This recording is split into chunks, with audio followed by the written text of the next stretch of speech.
Hello guys and welcome to Odds on Coppa Italia. We have the last 16 round with us and we are going to analyze every single game with Daniele Fisichella. Hello Danny.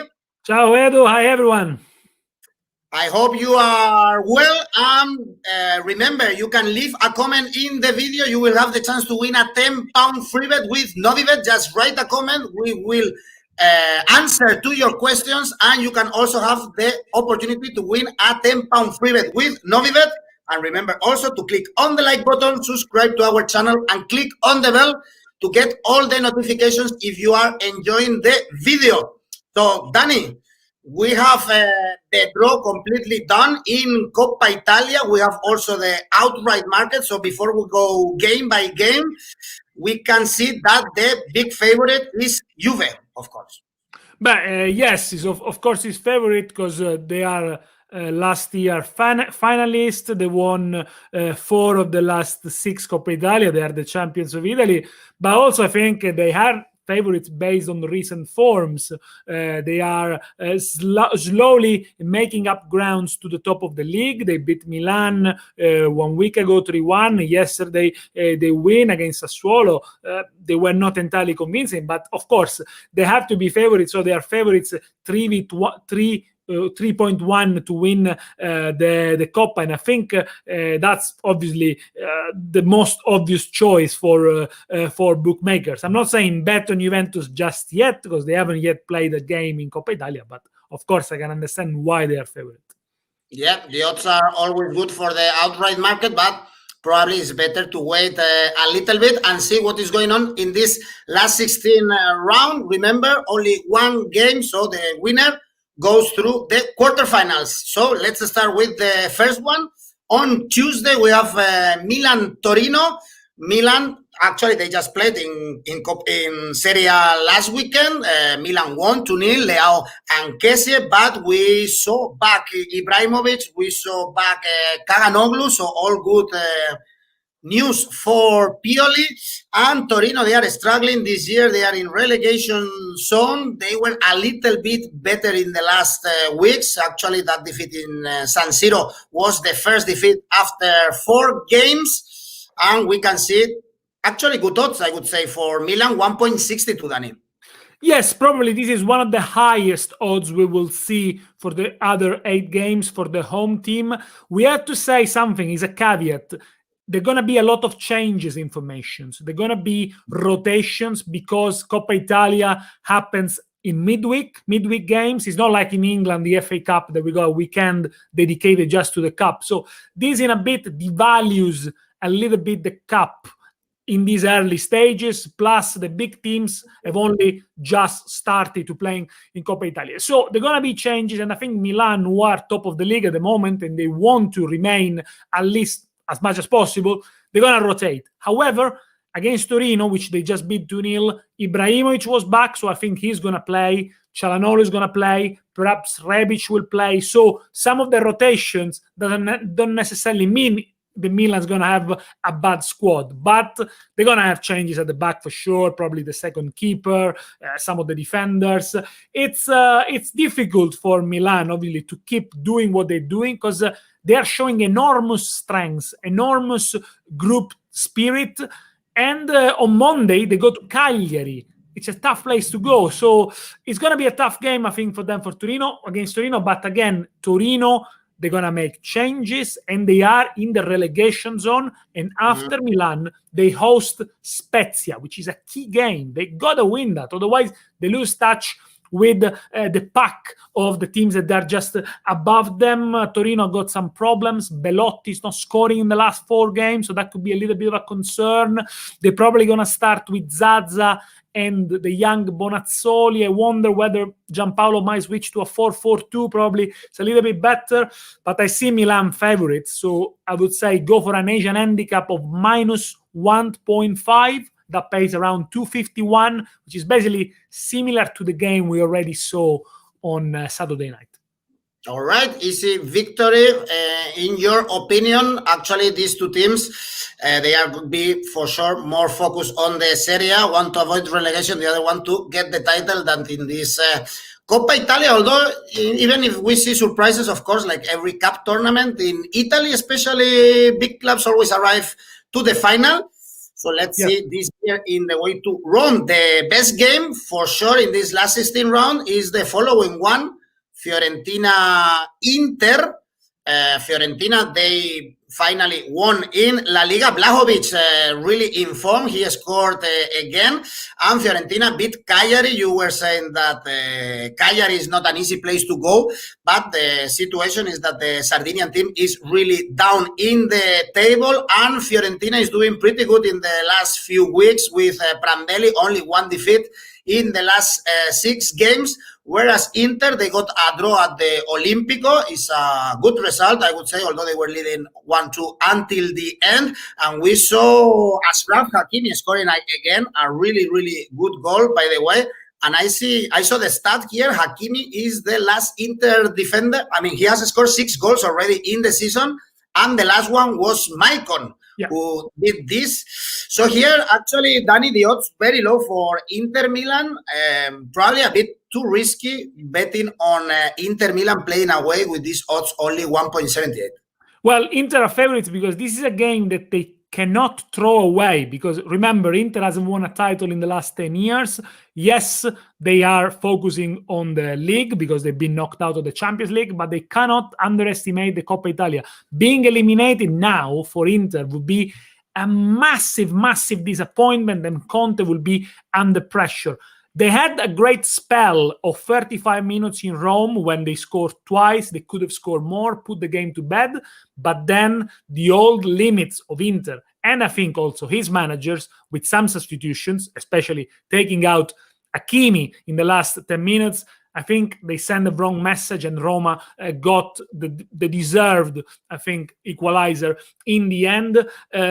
Conte's team, they concede still too much. I don't think they got a problem with the defense itself, but maybe with the protection the players like Brozovic or Vidal, when they get tired, give to the defense. And remember, on Sunday is the Derby d'Italia, Inter Juventus, the game. The best game ever in Italy. There is a lot involved with that. So Inter will have their mind on the game against Juventus, so they will make changes with Fiorentina, but they cannot underestimate it. Fiorentina, they were decent against Cagliari, I would say. First home win in 5. Vlahovic scored 6 goals already. They missed Ribéry and Castrovilli, which are really important. Maybe they might be back, so a little bit more of quality in the middle of the pitch. Sometimes Fiorentina seems to me almost scared to win, but remember, in the first game of the season, he finished 4-3 at San Siro for Inter, so Inter struggled. Both teams to score, I would say, 2.25. 4-3, and actually Fiorentina they were leading until the end. 2 late goals scored by Inter gave them the victory.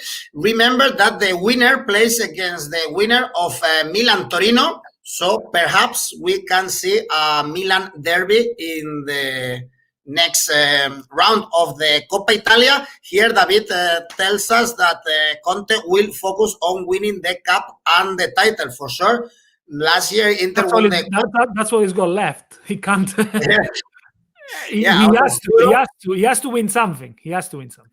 David. After being kicked out on Europe, for sure, the heat is on Conte. And Inter has not won the Coppa Italia for many years, actually. So it could be the easiest way to touch silverware for Conte. It's the last trophy they won in 2011. Yeah. And under Mourinho, under Mancini, they were used to win it or get to the final quite a lot. So Roma. And Roma, of course. Yeah, it was a great battle back in those days. They cannot just throw away the game. They need to be in it. But I think, as I said, my bet will be both teams to score, because what we previously said, Inter frailties at the back are still quite evident. Okay, you give some chances to Fiorentina. The next one looks more clear. The outcome, we have Napoli-Empoli. Empoli is the first in Serie B. They beat Cosenza 0-2 in the weekend, unbeaten in the last 12 games. And to get to this stage, they had to beat Renate, Benevento, and Brescia. We saw how Napoli struggled to win against Udinese. It was a late goal scored by Bakayoko. They had again so many chances they missed. Exactly the same as their last home game against Spezia. It looks like Danny, they are misfiring a lot, and maybe this game in Coppa Italia again against a weak rival could be a good option to get better on target.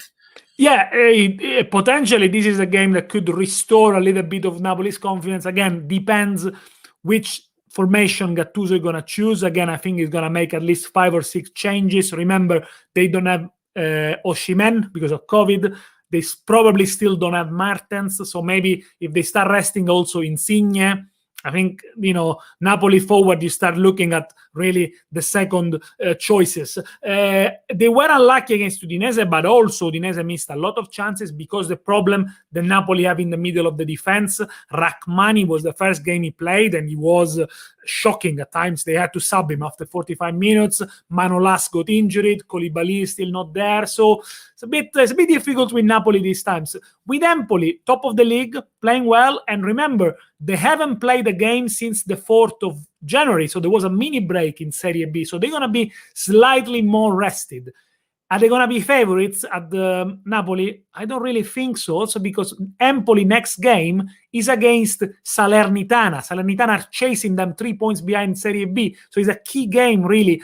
I mean, if you look at Empoli, they already had a good cup run. I don't think they're going to go there with a full-strength squad. Although it's a very interesting squad. 2 wins in the last 5, unbeaten since November. And I think this game is a little bit a step too far for them. The odds are not great. I was looking at before. So probably you could go for a Napoli to win 2-0, which pays 2. But again, it's not a great match to bet on, to be fair. Yeah, exactly. And David is asking us what are the odds for Napoli winning again the cup. Remember that they are the title holders. They beat Juve last year, and Napoli's odds to win again the Coppa Italia is 8.0 right now. Remember what a mess the Napoli supporters did last year when they finally got a title, and this year they are not in the run to win Serie A, so it would be also a good option for Gattuso's men to touch some silverware. The next one, we have Juve Genoa, also on Wednesday. Juventus is looking way better in the last weeks.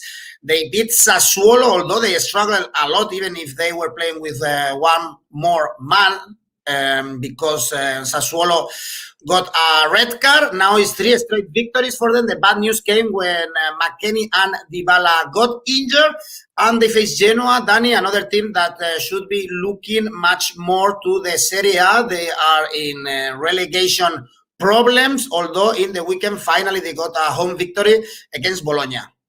Yeah, and again, Genoa took massive step towards salvation, thanks also to the new manager Ballardini. 7 points in 4 games since he took charge. Basically, what Ballardini is doing, he's just steadying them. He's just getting the basics right.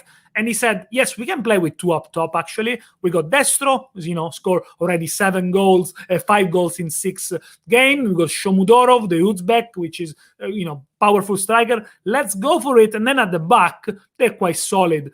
But now they travel to Turin, and obviously they got the league in mind, and they don't they know that this game is out of their reach, and probably gonna play with the second team, the same team that beat Sampdoria in the previous round. For Juventus, same as with Inter, they got a massive game on Sunday. They go to San Siro again. They try to win again to close the gap with the leaders Milan. The injuries are concerned. We know Dybala, we know McKennie, we know Cuadrado. Maybe Morata will be back. Is Ronaldo going to play? Does he really need to play? The thing is, when he doesn't play, this season, Juventus hasn't done great. I mean, I remember they drew up Benevento because they didn't even bring him into the bench. I think Pirlo will still be concerned with the fact that Juventus lost control of the game in the second half against Sassuolo when they were with 1 man up, but they also scored 14 goals in the last 5. It's a tough one to call. I think Juventus is his favorite. Obviously, you can see the odds 1.29 is very low. It wouldn't be worth to go on this. Maybe just go for Juventus to win both halves. That pays 280, and that could be maybe could be a bet. Remember, these two teams played in December, and back then Juve won 1-3 in Genoa. Cristiano scored a brace then, and the winner of this game is going to play against the winner of Sassuolo. SPAL is our next game. They play on Thursday. Sassuolo, they are doing great in Serie A. They are 7th. Again, they lost against Juventus with Obian being sent off, but it's not a problem. De Frel scored. De Frel, a player that I really liked, and then with Roma, he was really bad. To be honest, they play against SPAL, another team in Serie B. They are 5th right now, so in playoff area, they beat Frosinone in their last game, and to arrive here, actually, they had to beat Bari and Crotone, both in the penalty shootout, and Monza. So the odds are not that bad, actually, for the Serie A team. Again, SPAL, who got relegated last year after 3 years in Serie A, they are looking to get back in Serie A, probably via the playoffs. They are rested because they haven't played in 10 days. It's pretty much the same team that they had last year in Serie A, but without the goal scorer, without Petagna, who's now at Napoli, and the loan move for Sebastiano Esposito from Inter to SPAL didn't quite work. So they are missing a goal scorer. In fact, they only scored 23 in the league so far, which is not much for a team that is up there. Sassuolo, they won at home before Juventus against Genoa, and they start playing well. I think at Turin they had a good performance until Obiang was sent off. Then the game changed, but I appreciated the reaction to make it 1-1. And then, as the manager, De Zerbi, said, is the lack of concentration, is the lapses of concentration that this year is punishing Sassuolo. They let avoidable goal in, like the second one of Ramsey. I think they just need to be more concentrated over the 90 minutes. They conceded 13 in the last 5 games. It's too much for Sassuolo. However, they're going to be targeting probably the cup at least to get to the next round, and then maybe playing Juventus. Who knows? I can see a high-scoring game, not because of SPAL, but more because of Sassuolo. Over 3.5 goals, that pays 260.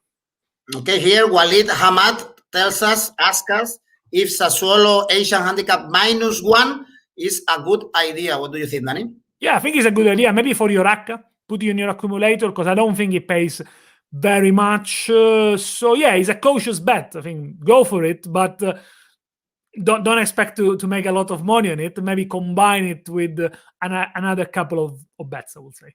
Yeah, right now on Notpedia.com, we have -1, Asian handicap -1 for Sassuolo, 1.87. So it's kind of all right playing with a Serie B team. Then on Thursday, moving on, we have Atalanta Cagliari. Atalanta looking sharper and sharper, getting ready for that Champions League game against the Real Madrid, but still long way until arriving there. In the weekend, they beat Benevento 1-4. Again, Danny, the Colombians scoring Muriel and Zapata, 3 straight victories for the Bergamo team with at least 3 goals scored. Actually, in the last 5 games, there were over 2.5 goals. So Gasperini as his best. And they are now facing Cagliari. You said that Di Francesco was really in trouble if they lost in the weekend. They did. So Di Francesco even more in danger for straight defeats for the Sardinian team. Yes, and Atalanta are really the team in form. If you look at them, how they play at the moment, they could challenge for the title. Never mind top 4. But in the form they are at the moment, they could do what they did last year almost. They almost reached, the Champions League semi-final, and then they were in the title fight until the last 2-3 games of the week. Ilicic is superb. He's a player that when he's on his day, and most of the time he's on his day, we have to say, it's almost unplayable. He plays in the hole, linking up the play, scoring, giving assists. I mean, I watched him at Benevento. It was amazing to watch for this player that flourished quite late in his career. I think for Atalanta, this is a trophy they need to target. They were finalists 2 years ago. The outright win market is 15, so it could be a team that, if you look at it, every now and then, they need to start winning some trophies as well. Otherwise, they only get praises, but no trophies. It's a team they're gonna target. I think they will make changes anyway. They will bring in Miranchuk, Malinowski, maybe Lammers. We got Mojica on the right.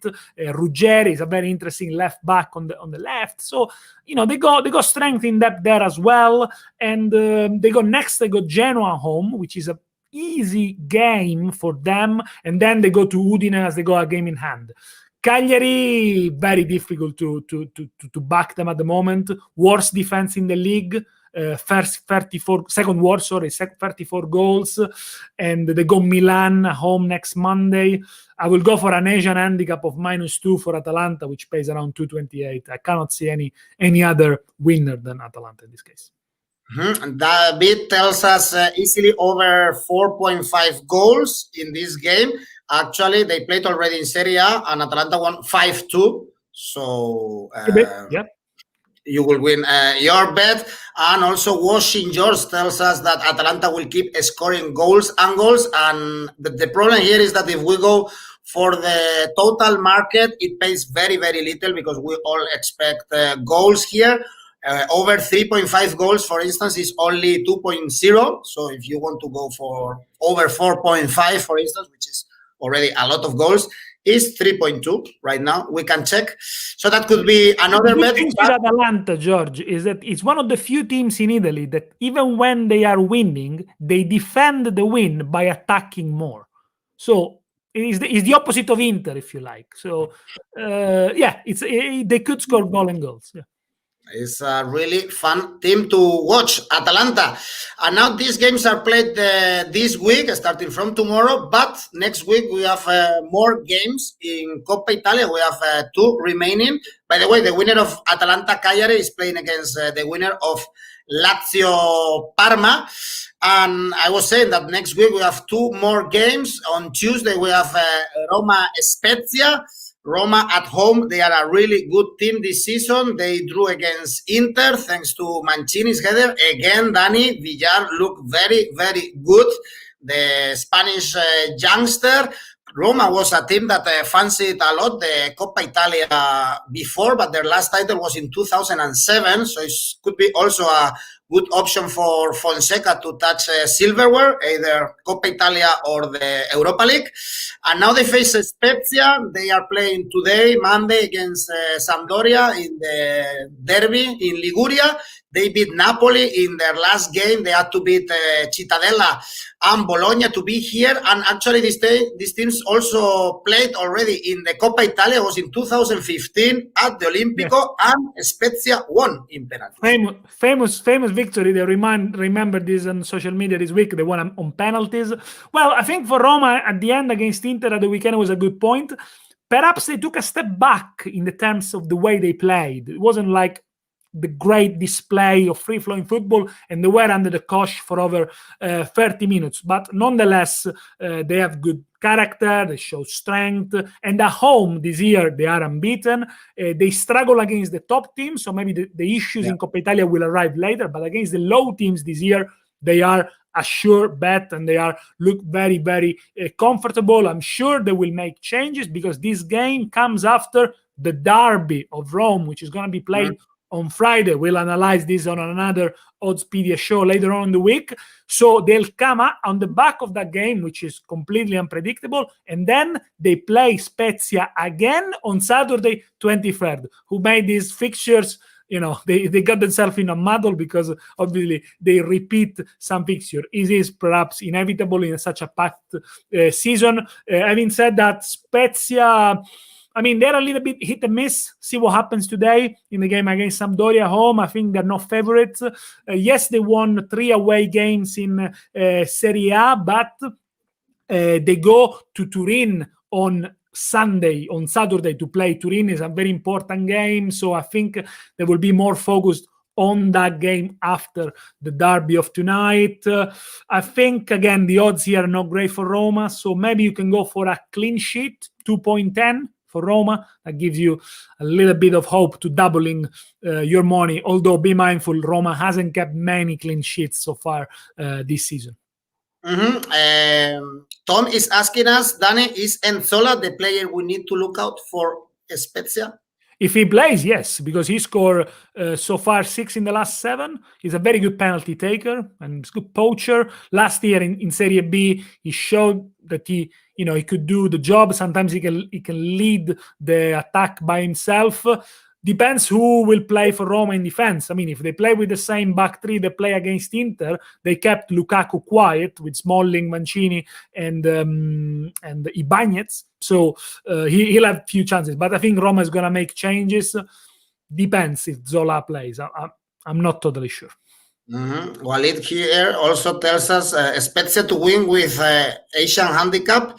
Well, it's difficult to back here Spezia for the things we are saying. Also, yeah, you have to be very optimistic if you are a Spezia supporter or Lazio supporter, because also for Roma it would be good to be close to a title after so many years. Every time in Roma they start talking about the title, then they lose a game, like it happened against Atalanta, against Napoli, as you said. Every time they have a big game, and they have a very big game also in the weekend, then they go down. So I don't know then if you see actually this Roma competitive to, for sure is not going to fight for the Serie A title, but to get back again to the Champions League, be top 4, which should be their goal.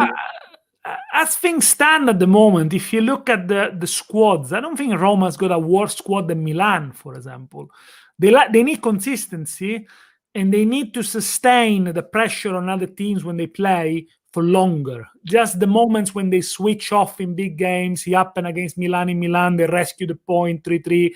It happened against Inter, at times against Juventus at the beginning of the season. I think it's just the key games. They are missing that mentality. But, in a cup competition is maybe different.